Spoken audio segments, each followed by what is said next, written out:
That is too low.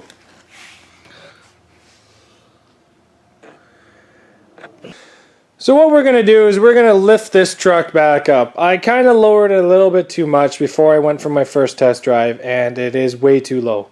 So we've ordered some new springs. By ordering, what I mean is I've gone on Facebook to Ford Courier Nation, and I've talked and I put up an ad, and I've bought springs used.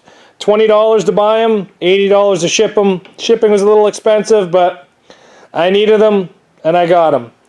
So what we're going to fix is in the front, this seems to be the issue. That's how low that is. Just so you can understand, that's where the center of the tire is, basically right there. And I can't get my hand even in there. And as you can see, the tire is actually kind of melting. And that was only a 5-minute drive. So you know what? It's not going to work. You can actually see the rubber melting off the tire. So we're going to jack this thing up, tear the 2 front tires off, and start working on replacing these coil springs.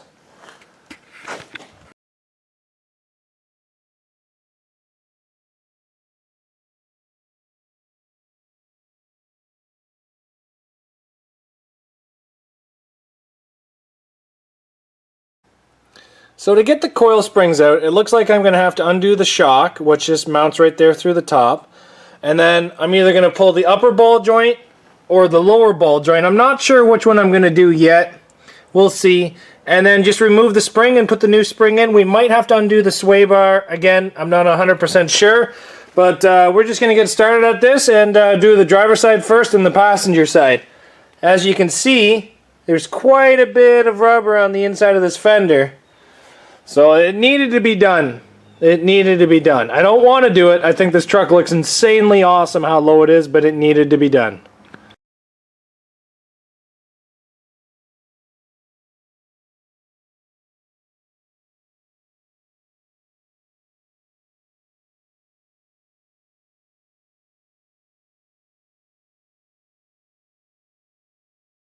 Other than all the smoke, that tastes kind of crappy, that went pretty good.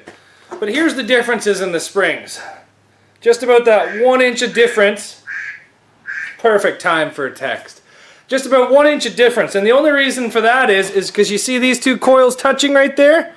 Is because I lowered this thing with a torch before I had taken it for a test drive. So this is all on me. This is my fault. So let's get these new ones in there now. That actually came apart pretty quick for being a 45-year-old truck.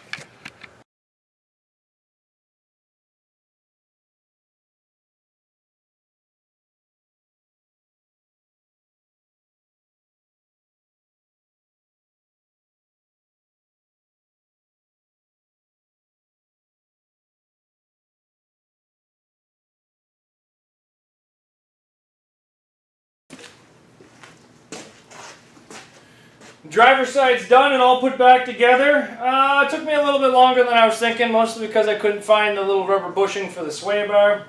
Other than that, everything went pretty quickly, pretty good. Had to kick the spring in a little bit to go. Yeah, let's get done the other side and then we'll start on the back. Back's going to be a little bit easier. Maybe you have to cut some welds, but we'll show you what you get to do when you get back there. That's this side done. I'm going to go do the other side. I'll catch you guys at the back. Well, the front end's done and back onto the ground. Before I go to the back, I want to show you this. See, now my hand can fit through there. Before, my hand couldn't even get anywhere around here, but now my whole knuckles can go between the tire and the fender. I'm really happy about this, one, because I get to drive the car again, but I'm also really, really sad about this. And the reason why I'm really sad is now my truck's not low, it's just low. And that's depressing. So now that the front's done, I guess we're going to move to the back. Now we're having sort of the same problem here at the back, but not the same exact kind.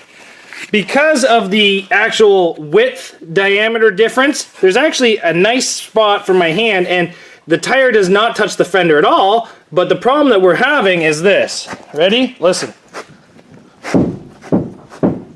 So basically, while you're driving it, it's smashing off everything. Like the axle hitting the frame, and it kind of gets annoying fast. But the main reason why we're doing it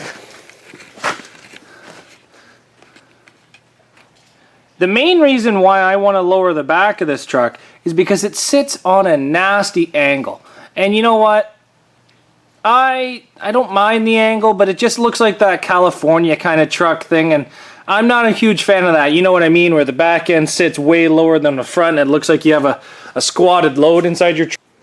You know what? Screw it. I'm not going to do the back. Let's get some kilometers on this thing and see if I need to lift the back, because realistically, I want this truck as low as possible. I've designed it to be low, and I want it low.